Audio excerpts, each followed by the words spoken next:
I have a 7-month-old son.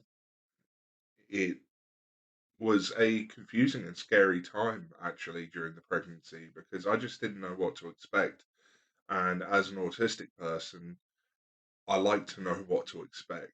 But what I'd really like to talk about is the experiences I've had over the last 7 months since his birth.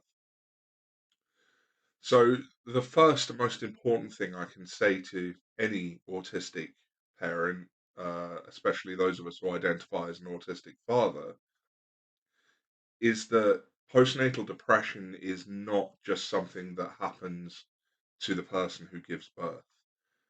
It can happen to fathers as well. I know this because I have had postnatal depression.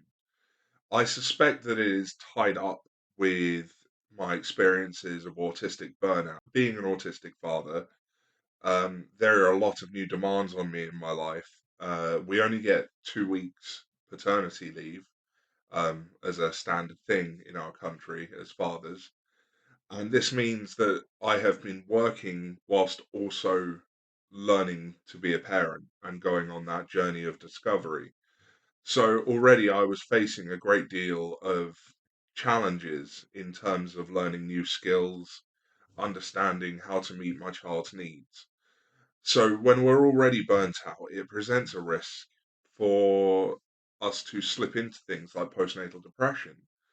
And it's a very valid experience because I think often we just mistake it for feeling like we're not good parents, like we don't know what we're doing. But actually, it's a natural reaction to the increase in demands on us. So I have found that I often feel like I can't meet my son's needs, even though I have no evidence to support that claim. I feel like I could be a better parent. I sometimes wonder if perhaps I should not be a father because I'm a disabled adult. And I think it's important to note that views like that come from the ableism in our society that positions disabled people as incapable of doing the things that normal people do. The truth is we can be wonderful parents. And I think in most cases we are wonderful parents. But the thing I really struggle with is the internalized ableism that has constantly told me throughout my life that I'm not good enough and could be doing more.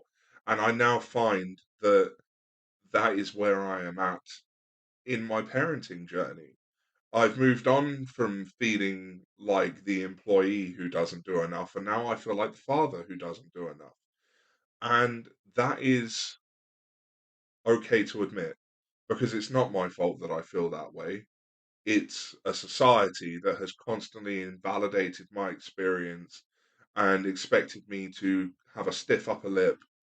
Men are expected to be emotionless robots by wider society. Toxic masculinity is a real issue. And I think that the best thing we can do for ourselves as autistic fathers is just to know that we are doing the best we can by supporting the other parent, by supporting our child, and by raising our child in the way that we wish we could have been raised, because there are always things that we can improve upon.